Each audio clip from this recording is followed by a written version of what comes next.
Consultation calls can either go one or two ways. We can talk a lot about a lot of things, or we can stay on the track and talk about the main thing.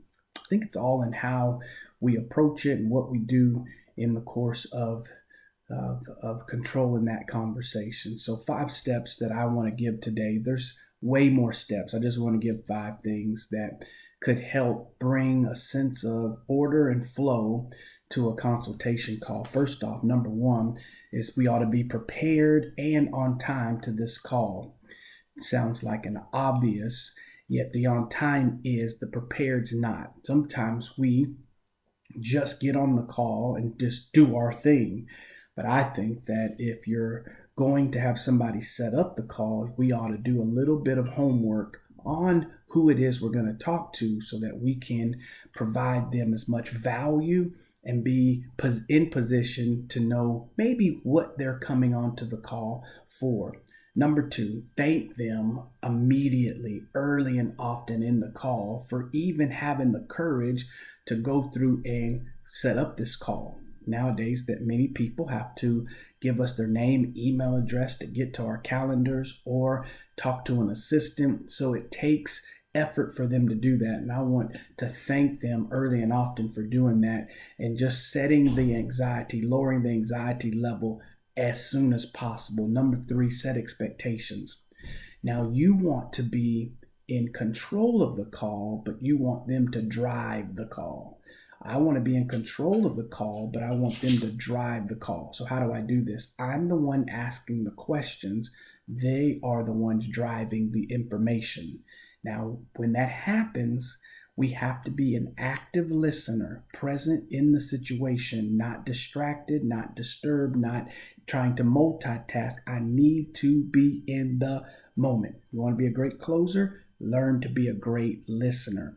You got to be active to the place that you hear what's being said.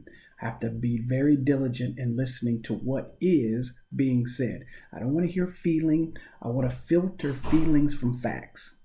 Now, facts are going to create feelings, which I want to pay attention to. What ticks them off? What is burning at them? I need to know that because these are the things that we're going to solve so that they either have pleasure or we can rid the pain. So pleasure peaks, painful moments. We got to find out what that is. So hear what's being said.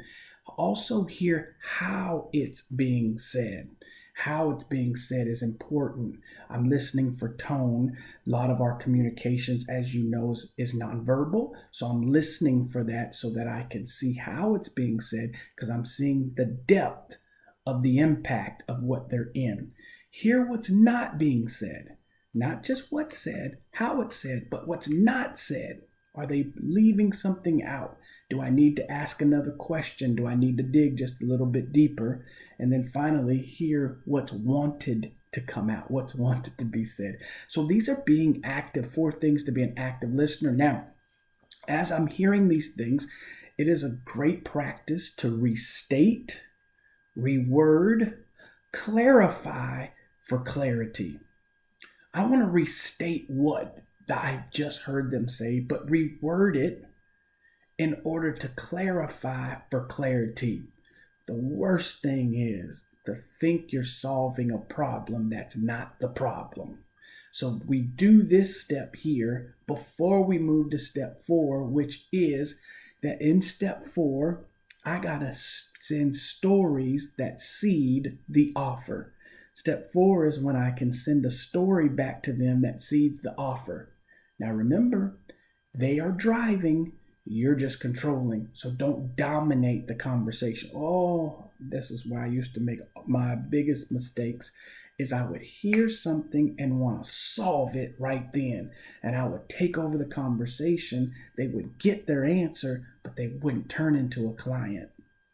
Here's where I want to use a story to seed my offer. What does a story do? It lets them know multiple things. 1, they're not the only one with this problem. 2, you have faced it in your previous. And 3, success can come from working with you. You do that all by just seeding it with the story. And then 5, assure them you can handle it, and ask them permission in order to partner. If you'll take those 5 steps, I believe it'll help you turn more calls, into clients. Have a great day.